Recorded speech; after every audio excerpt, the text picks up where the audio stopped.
From studios at the Milwaukee Journal-Sentinel, this is Fourth and State. In this edition, a look at how a partnership between Milwaukee police and community organizers is shoring up one battered neighborhood.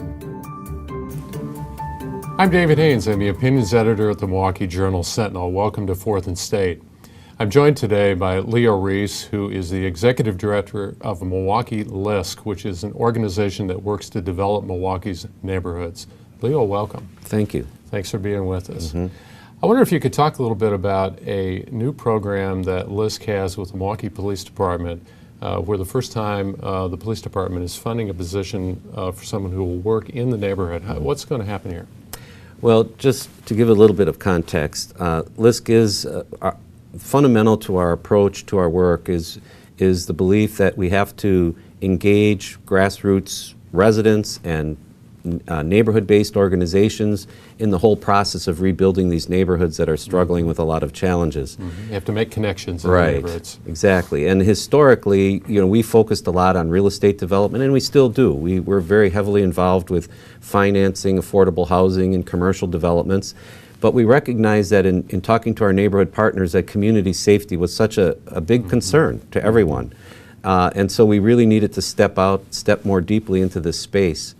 We got some good support from our national office, and then we gradually developed a really strong relationship with the local police department. And Chief Flynn passionately believes in the importance of this type of a relationship. He's been huge on community policing over the years. Yeah, he's been a great supporter. He speaks very eloquently about it. And so we, through this partnership, we saw an opportunity to better coordinate and collaborate relative to community sapety and our neighborhood economic development work. And so this is actually one of the first times that the police, that I'm aware of, in any of the other cities where LISC works, where a police department has actually stepped forward and is actually providing funding to co-fund a position in our office, which will work on building these bridges between the law enforcement efforts and the various community building efforts that are going on all through neighborhoods, all through Milwaukee. And that individual, John Conley, has at least a decade of experience working in neighborhoods around the city. What exactly will John be doing? Well, one of the things that he's presently working on is we, through our national office, have provided training on crime prevention through environmental design. CPTED is the acronym.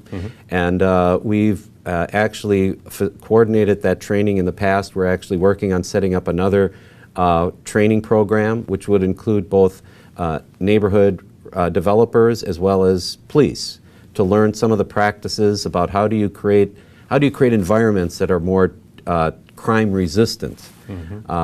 There's three things that go into crime. You need a victim, a perpetrator, and a place.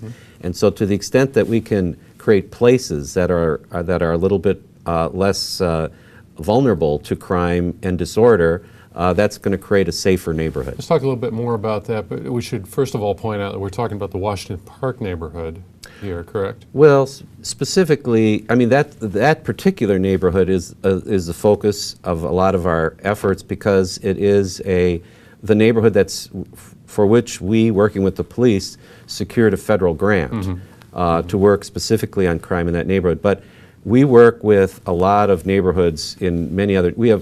We have actually 5 target neighborhoods where we focus a lot of our efforts. But then we also work closely with the Greater Milwaukee Foundation on their Healthy Neighborhoods Initiative and the Zilber Family Foundation. So we have relationships with a lot of these neighborhoods.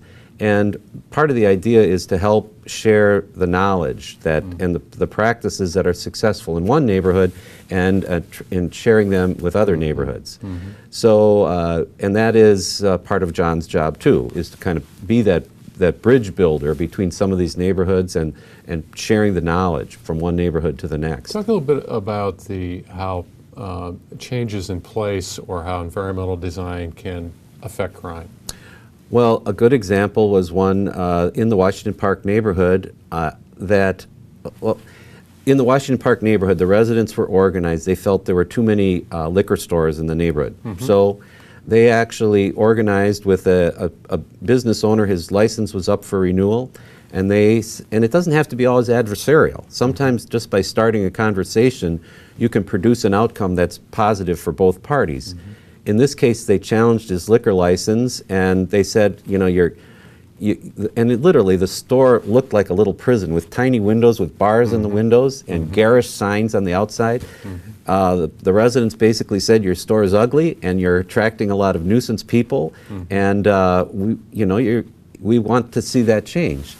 So they negotiated with the owner. They actually helped him get some financial assistance from the city, opened up the windows, created nice large windows, got rid of some of the garish signing. He even agreed to stop selling some of the drug paraphernalia stuff that was a source for nuisance activity. And so now we have a neighborhood store that was a liability and an unattractive presence is now a neighborhood asset. And so that's the sort of a very tangible example of how you can take, if by thoughtfully engaging the property owners, you can come up with a strategy that's a win for both parties. And that happened because the neighbors are organized enough to be able to apply that pressure. Exactly. Like I always say, an organized neighborhood is a resilient neighborhood. We're not Pollyannish about this. I mean, these neighborhoods where we work are struggling with a lot of challenges, but I think to the extent that if a neighborhood is organized and people are talking to each other, they're going to be much better able to manage those challenges that You've they have talked about how neighbors should feel as if when they see something, they can say something to a neighbor or to the authorities or whatever. And in some of these neighborhoods, those connections just have been broken. And so part of it is people live in fear, and it really requires doing some outreach efforts and re-engaging people, helping people to see that they do have some power to change things by working with their neighbors. And so sometimes those little victories, like the victory involving that corner store, acts as a source of hope and inspiration for others to maybe take on some other challenge. Right, I can do this too. Right. So the Burn Grant, which is how some of this is being funded, goes about 3 years. Now what happens after 3 years? Well, I think we're constantly trying to build relationships. Well, in terms of there's two answers to that. One answer is that hopefully the Burn Grant will change the Burn Grant through the organizing effort will create a base of organized, committed residents so that the neighborhood becomes self-managed. In other words, sustainable in that sense. In terms of continuing the work, I mean that the work of intervening and organizing these neighborhoods, that's an ongoing challenge. I mean, we're constantly trying to cultivate new resources to support this work, and hopefully there'll be other federal grants that'll come along that we can take advantage of. Hopefully we can build the base of support among the local corporate and philanthropic community for this work. So it's an ongoing challenge, but it's part of the work we're involved in to keep that going. So.